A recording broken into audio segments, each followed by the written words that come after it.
Email segmentation is one of the hardest elements of email marketing. That's because it's very easy to mess it up, and if you do it the wrong way, you're gonna struggle with your emails going to spam, low sales, and customers constantly complaining about your emails. So in this video, I'm gonna show you how to do email segmentation the right way and how to use segments to boost your deliverability and improve customer experience while maximizing your sales, profitability, and revenue per recipient. We're gonna cover everything you need to know, starting off with what even this segmentation thing is, on what to use segments use, and then I'm gonna take you from beginner to advanced and give you the exact segment definition, and I'm gonna also show you what kind of content and emails you should be sending to these segments. So let's get right into the video. Hopefully that's gonna be, after watching this guide, it's gonna be very useful. I spent a lot of time creating it, and it contains everything I learned throughout, over 4 years in e-commerce space, and like just very brief introduction about me. We've worked with over 30 brands, so that just to show you I know more or less what I'm talking about, because I've been in this space for quite a while, and in general we've generated over $25 million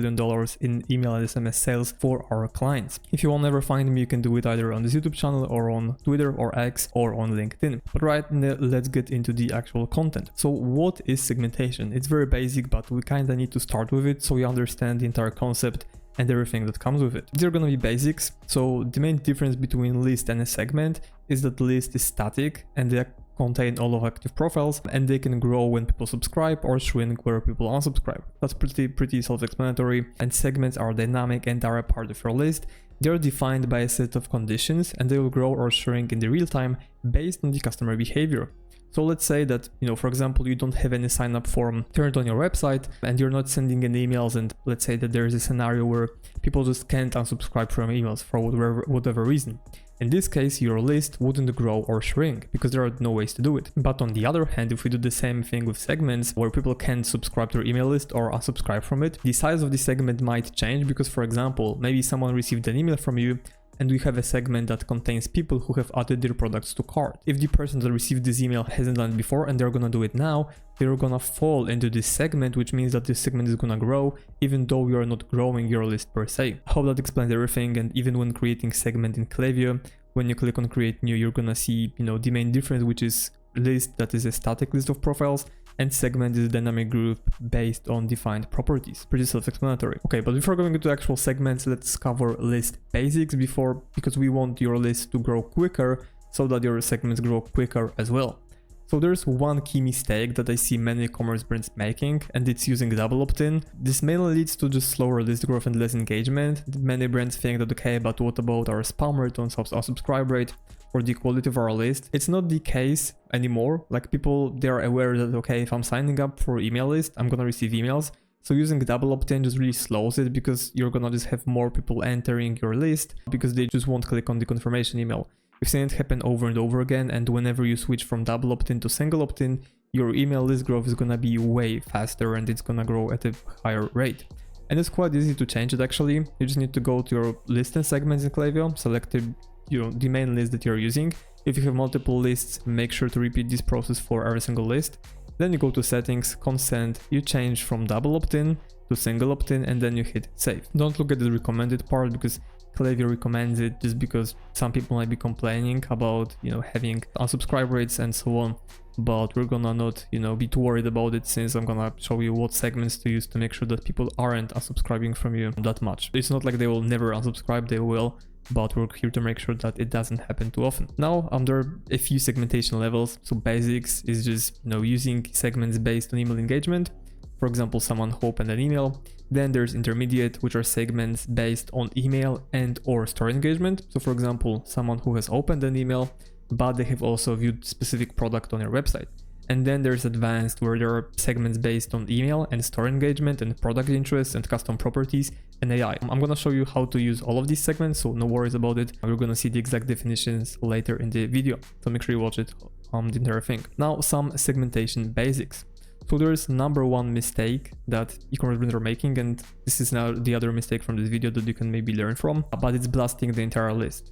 And I know this video is about segmentation and not lists, but they're interconnected with each other, so I need to cover it because a lot of brands think that their segmentation strategy is blasting to the entire list, which is not the strategy. It's kind of like, you know, trying to win a lottery, if you will, because you don't have that much control over what happens, and we don't want to do that. Unless you have a very small list, which is super engaged, then it might make sense, but overall, you're always pretty much better off segmenting your list and sending to specific segments. That's because if you blast your entire list, it's gonna lead to poor customer experience, which is very, very important, bad deliverability, which is also like coming out from poor customer experience, because your spam rate and unsubscribe rates are gonna be huge, and then low sales because your content just isn't personalized and optimized for every specific segment.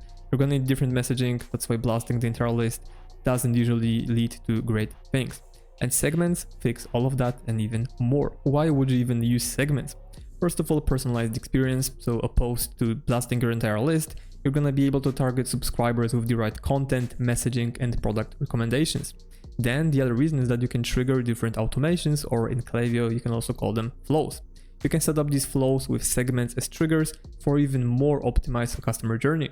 One of the examples of flows being triggered by segment is, for example, window shoppers flow or sunset unengaged flow. Then the third reason is that you're gonna have better deliverability. You're gonna be sending emails to people who actually engage with them to boost your domain's reputation, health, and also open rates. Then lower Klaviyo, you're gonna pay for profiles that you use and that open your emails, not for the entire list, where, for example, you're only targeting, you know, maybe 10% of these people are opening the emails, but you're still paying for the whole thing just because you're blasting the entire list. And then more data, that never hurts, just gathering more information to make more sales and possibly even use it cross channels. Maybe you're gonna find a problem that's resonates with your audience, and you're gonna use this angle for Facebook ads or Google ads, for example. Now, about the segmentation problem, by now I hope that you're convinced on why you should be segmenting your list, but now let's make sure you avoid two of the biggest mistakes, which is over-segmenting and under-segmenting. And I'm gonna explain what I mean in just a second. Over-segmenting is when you add too many conditions and make extremely small and personalized segment, and that's not a good thing, because if your email list has, for example, 10,000 people and you create a segment that only has 32 subscribers, it's too small and it won't bring in any sales. Like, even if you're gonna have 10% click rate on that, which won't be the case, only 3 people are gonna click, and then you would need 33% conversion rate to actually make a sale from this campaign. These stats are pretty much not achievable if you're, you know, in email marketing and you know what these stats are actually looking like. So, you know, you're pretty much never gonna get 10% click rate and 33% conversion rate unless there's gonna be a huge hype for the product, which has been long awaited, probably someone like Nike or something like that. The opposite of that is under segmenting, which is using one or two segments all the time that are extremely broad. Like, for example, people who opened one of your emails ever, and then you're sending to all of them, right? It's pretty broad because it causes a similar set of problems to blasting your whole list, which is poor experience, low deliverability, and bad performance in general. Now I'm gonna cover segments growth one-on-one. So what to do to, you know, how they're growing and what to do to make them bigger, essentially. So when lists and the majority of these segments are pretty simple, the more people in there, the better. There are some, for example, when it's all-time buyers segment and it's growing, it means they're getting more new customers, which is great. Because once again, segment is dynamic. So if your buyer segment is growing, it means that more people are triggering the metric, which in this case, for example, is placed order. With engaged segments, if they're growing, it means there's more going on with your emails in store, and that's great. Because if you have a segment, for example, that consists of people who opened one of your emails and it just keeps growing, it means that more and more people are opening your emails, which once again is the great thing. But with some segments, this is not the case. And there are a few of the examples, and take them with a grain of salt because they won't be always like that for every single brand, but that's just what we've noticed, and I wanted you to fully understand the segments growth, essentially. That's a very important topic. So one of these examples is non-buyers. So if this segment keeps shrinking, which means it's getting smaller and smaller, it means one of those two things. First one is people are unsubscribing, which is normal, people are always gonna subscribe. But the other one is people are buying from you. If it keeps getting smaller and smaller, you don't need to always worry. It usually might mean that you're getting more buyers. And obviously you need to monitor both metrics, because if your unsubscribe rate is gonna be huge for every single campaign you send to non-buyers, then you have something to be worried about. On the other hand, if your unsubscribe rate is low, but the segment keeps getting smaller, it means that these people are becoming buyers. Because mind you, once again, segments are dynamic, and if your segment has a division of someone never placed an order from you, then if they want to be removed from this segment and they did not subscribe, they had to place an order. I mean, not if they want to be removed, but if they are to be removed or if they were removed, it means that they have placed an order. which means that they are going from non-buyer segment to buyer segment, which is why your non-buyer segment might be shrinking and it might be a good thing. The same thing goes for X time buyers. So for example, 1 time buyers, 2 time buyers, 3 time buyers. If your 1 time buyers segment is shrinking and your unsubscribe rate is very low or maybe even 0, it means that people are buying more from you. This might be a little bit counterintuitive, but just acknowledge that if these segments are getting smaller and your unsubscribe rate is very small, it might be a good thing because you're just getting more buyers through your campaigns or flows. Now, one last thing before I get to the key segment types is that things change. And before I give you the exact segment definitions and use cases, I want you to get one thing right. Your segment strategy can and will change, and this is always the case. It's not a copy-paste system that you can use every single day for the next year to come. You need to keep monitoring your key metrics and KPIs and adjust segments based on that. For example, if your open rates are below 25%, you need to target more engaged segments. Because if you, let's say, start targeting super broad segments like buyers and non-buyers for 2 weeks and your open rates are at 50%, then, that's great. Your revenue is good, then no need to tighten these segments and make them smaller. But in the week 3, your open rate dropped below, for example, 25%. And out of the sudden, these segments that are getting you 50% open rate are getting, 20% open rate. Then you can't really send to these segments no more, and you need to add more conditions to your existing segments to make them more engaged. In the non-buyers example, instead of sending to the whole non-buyer segment, you would be sending to non-buyers who have also opened the email in the last, for example, 30 days. This will make sure that you're targeting, different segments, different groups of prospects or customers, but you're still having good open rates and decent deliverability. On the other hand, if your open rates are above 50%, you can expand your segments and target more people. So keep this in mind while choosing which segment you want to target, because if you're targeting, for example, engaged 60 segment and your open rates are at 60 or 50%, that is a good thing, but it means that you can expand your segments and instead target, for example, engaged 90 segment. So even though I'm going to give you the exact definitions of every single segment, you still need to monitor your KPIs and adjust it based on your current metrics, your current email performance, and maybe, any new production line that comes in or any new product or SKUs, stuff like that. Now let's get into key segment types. So the first type is just email engagement. These will be critical to use when you're looking to improve your deliverability. All of them will be created based on the customer's engagement with your emails. So if someone has opened an email, clicked it, maybe they subscribed to your email list, if their email address on the other hand has bounced or they marked your email spam or they're unengaged, you will want to exclude them. And the examples of these segments, for example, email openers, so people who have opened in the last 30, 60, 90, 120, 180 days. The same goes for clicked segment, which are more engaged because if someone opened and clicked an email, it means they're more interested in the content itself. New subscribers, you can be careful with that because if you go too far or too broad with the date range for this one, your open rates might not be the greatest. If you, for example, target all new subscribers that joined your email list in the last year, it might be a little bit too much, but if you target these that joined in the last 30 or 60 days, these are still fresh profiles which you can target. Now the other type is gonna be store engagement. So this category allows us to see how customers interact with your store, with your brand, and what specific actions they are taking on the website. Typically, this can bring in a lot of conversions, and that's because we can see most high intent people. Here are some of the examples of the store engaged segments.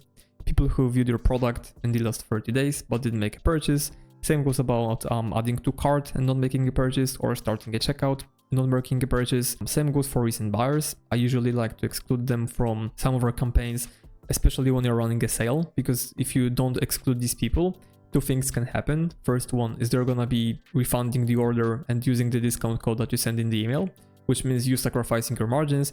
But the other thing is just complaining like, hey, you're sending me this email, but my order wasn't shipped yet. What's going on? And usually they might get angry or mad and really want to avoid this. And there are some other segments like potential purchasers, which is a little bit more advanced because the definition is just longer for this one, or buyers reactivation, which is great for improving cash flow for your brand, and also VIPs, which are your true and loyal fans of the brand, or buying from you a lot or spending a lot on your products. Now there's something called properties in Klaviyo. They'll have their own use depending on what exactly you might need, and I know this is not a very exact explanation, but this can give you a lot of insights into your customers' demographics and also their purchasing journey. You can also create properties inside specific flows and assign them to people based on these.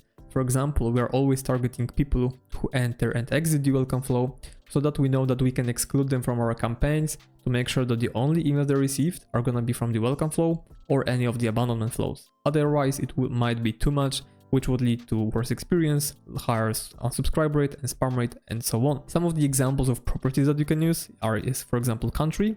So let's say you're running international brand, but you're only launching a new product in Europe, then you're going to target only people who are based in Europe.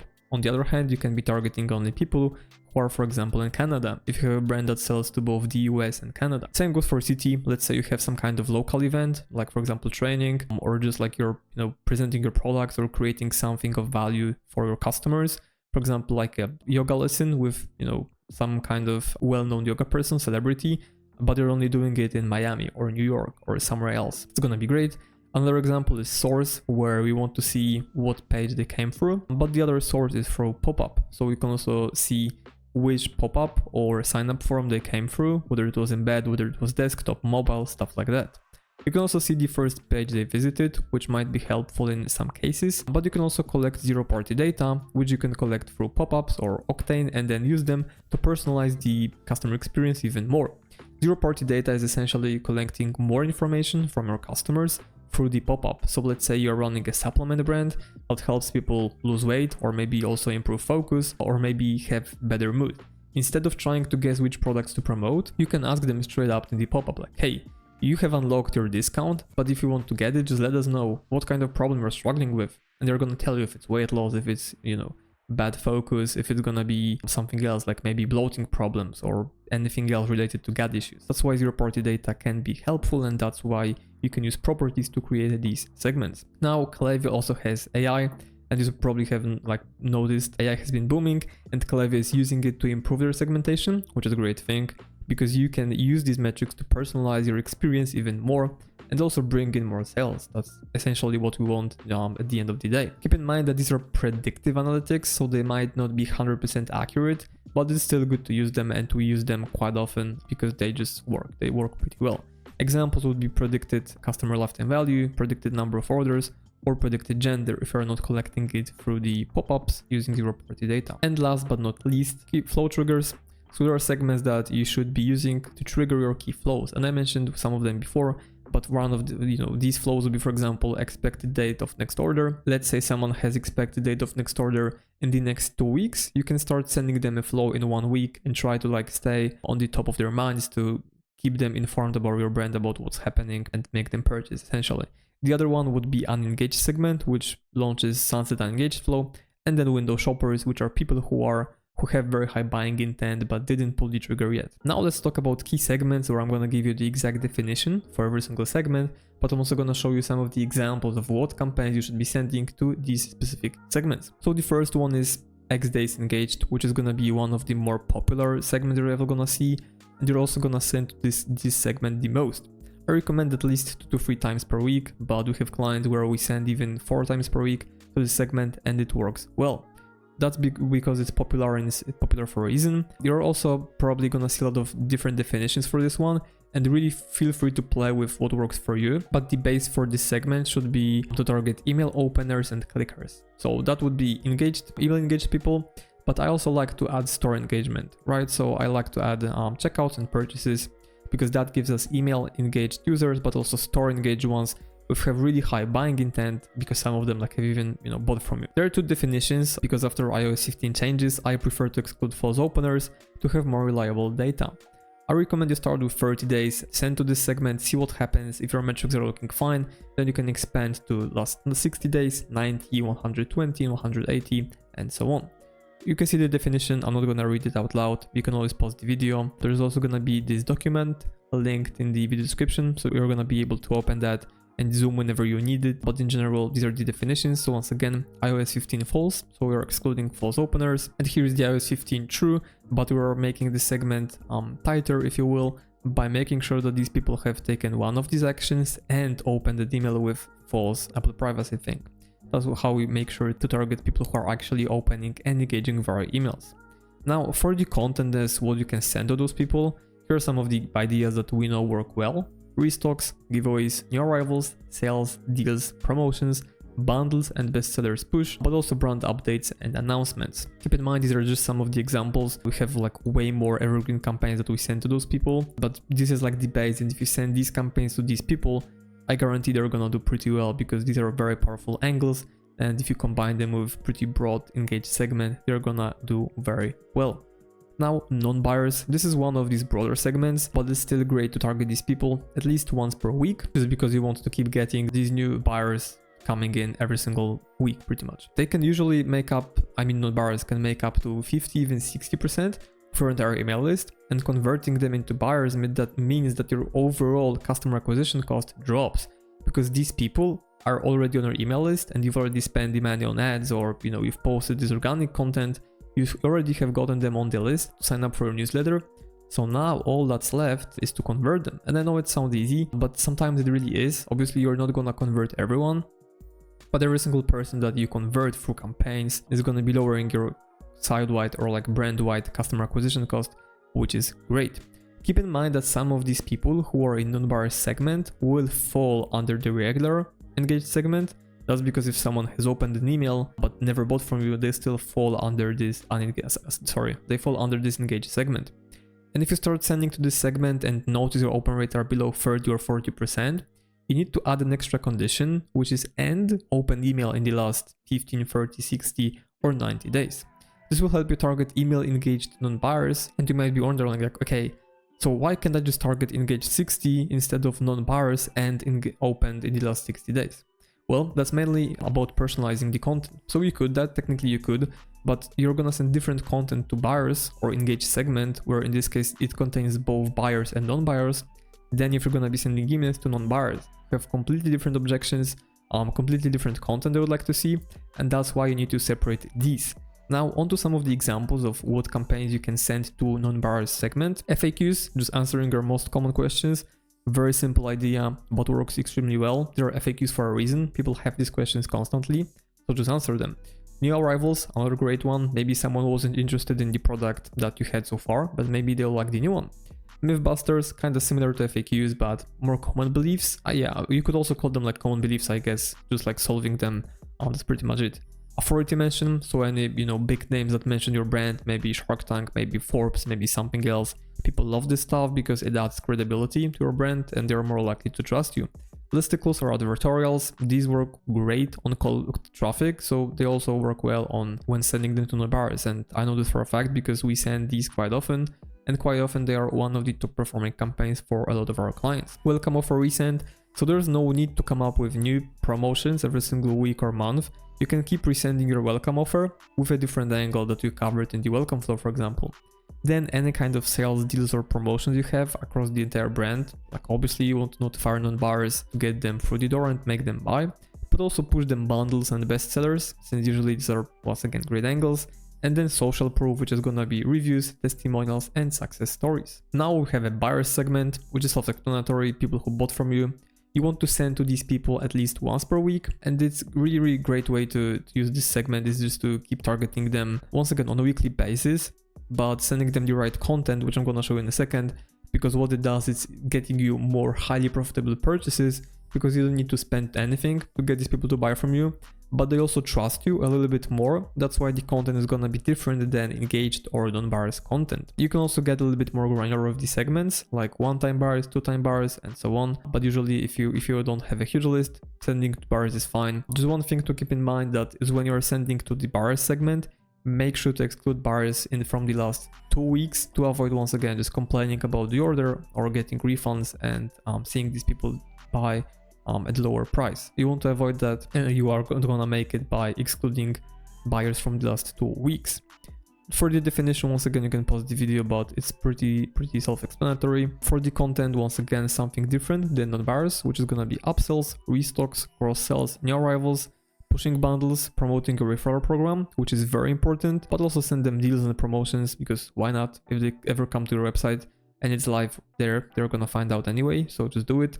But also educate them on how to use the product and send them product guides or how-tos. Then the other segment is potential purchasers. I like to send to this segment at least once per week, and usually I'm gonna include this when sending to non-buyers or engaged segments, based on what really fits, because everyone in this segment could be considered a window shopper, and these subscribers are actively showing interest in your product or brand.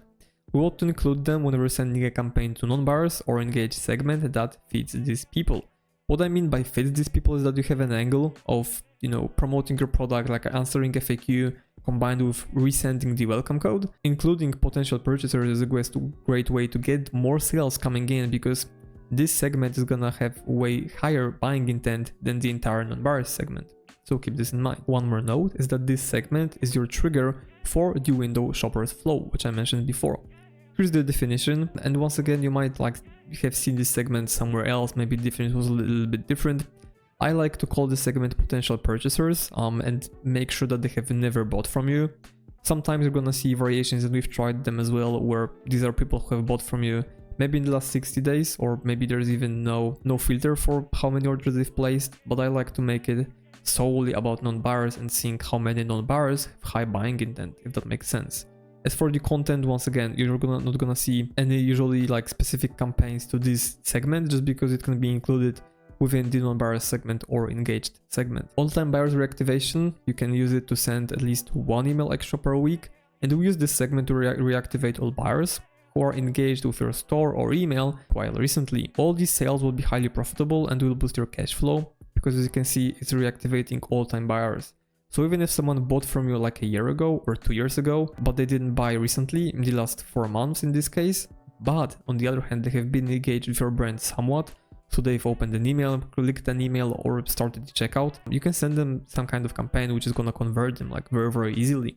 And it can be one of the campaigns that you're gonna usually send to buyers, which I'm sure will work great, because once again, these people trust you and they just haven't bought recently. So remind them about yourself, about your brand, maybe promote your rivals, and they're gonna buy from you once again. This is buyer's win-back segment, which we can also use for sending one extra email per week.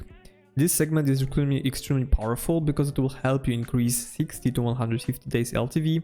It'll give you some extra cash flow for ads and inventory. This is the definition, which is a little bit shorter than the previous one, but to make it short, these are people who bought from you in the last 150 days, but they didn't buy from you in the last 2 months. So, essentially buyers from the last 61 to 150 days. Even if they are not email engaged, we want to re-engage them with email, because we know that they already know your brand, and making them convert will be easier, for example, compared to making non-buyers convert. There's another segment, which is cross-sell, bought product or category X. You can also use it for sending one email per week on top of the engaged segments, and it's a very simple way to get more sales from existing customers. For example, if you run a jewelry brand and you sell different products, you can cross-sell necklaces, earrings, or bracelets to people who bought rings. I know they don't mean to cross-sell them all in the one campaign, but there's, for example, a chance that if someone bought a ring and a necklace from you, might be interested in buying a bracelet as well. I also recommend excluding specific buyer groups. So let's say that you have all of these products, which is necklaces, earrings, bracelets, and rings. You're targeting someone who bought rings, like in this example, ring buyers, and you're cross-selling them necklaces. You also want to exclude necklace buyers, just because the messaging will most likely be different. The overall messaging for a cross-sell campaign like this could be, hey, just complete your set, you have this ring, how about getting this matching necklace, right? Or any kind of necklace, this is just an example. If someone bought a necklace from you, this messaging is not gonna resonate so much, so we wanna also exclude necklace buyers if you were to cross-sell necklace to ring buyers. I hope it makes sense. If it doesn't, let me know in the comment below and I'll explain it further. Now there's another segment, which is VIPs. Usually we use it to send campaigns to people at least once per month. These people have earned their status and you need to treat them like VIPs, but you don't want to send them too many emails, you just want to stay on the top of their month. You want to send them exclusive content, flash sales, or useful resources. You can define this segment by either the number of orders or revenue, for example 5 times your AOV. I like to do both, because even if someone placed one order but they spent 5 times your entire AOV, they still somewhat like your brand to spend so much money, and that's why I treat them as VIPs. You can see the definition here. Once again, someone who bought from you at least 4 or 5 times, or they have spent 4 or 5 times your AOV. In this case, if the AOV would be 100, the revenue for this segment would be 500. And now there's a suppression list, which you always want to exclude from your campaigns. These are people who have gone through your sunset unengaged flow, but didn't engage with the email. It means that they are heavily unengaged and you don't want to keep sending campaigns to those people, because your deliverability will suffer. So we want to avoid it at all costs. Now, exclusion list, once again, another segment that you need to exclude. This consists of people who mark your email as spam at least once. Like, you don't want to be sending more emails to them because why would you? But also people who have whose email address has bounced at least once overall time. If you look at these two segments, you know, it's not that much that you need to exclude, but it's very important because otherwise your deliverability will take a beating and it's not gonna look well for you. Now, I just want to, all that's left is congratulate you on becoming the segmentation expert, because that's it for this tutorial and I hope you enjoyed it and learned a lot. If you want to learn more and get more email marketing strategies delivered to your inbox, you can join my email marketing newsletter, where I'm sending a ton of resources and value that I could charge $297 for. Sometimes I'm doing paid consultations which are helping other brands, and if I have some learnings or lessons learned, I'm gonna share in this newsletter with you. But other than that, I'm sharing all of these strategies as well, so make sure to sign up. It's free and you're not gonna regret. And then if you want to stay in touch, if you have any questions about the guide or how to do your segments for your brand, I'm happy to help you out. You can reach me at email, just type in conrad@ventemail.com, or as I said at the beginning of the video, go to my Twitter. You're watching on YouTube, so you're already here, which I want to thank you for. You can also go to LinkedIn and you can have a chat there. But if you need even more help, and if you run or operate e-commerce brand doing at least 50k per month, you can book a call with me. There's gonna be a link in the video description down below. You can book a call, we're gonna have a free chat, I'm gonna do a free Klaviyo audit for you, come up with an action plan, and I guarantee you're gonna get some value out of it. So make sure you do it. If you don't run a brand, but still want to learn more about email marketing, you can check out my other video where I show you how to create email campaign in calendar step by step to make sure that you make as much money as possible with these segments that you just learned how to create. Thanks for watching, see you in the next one.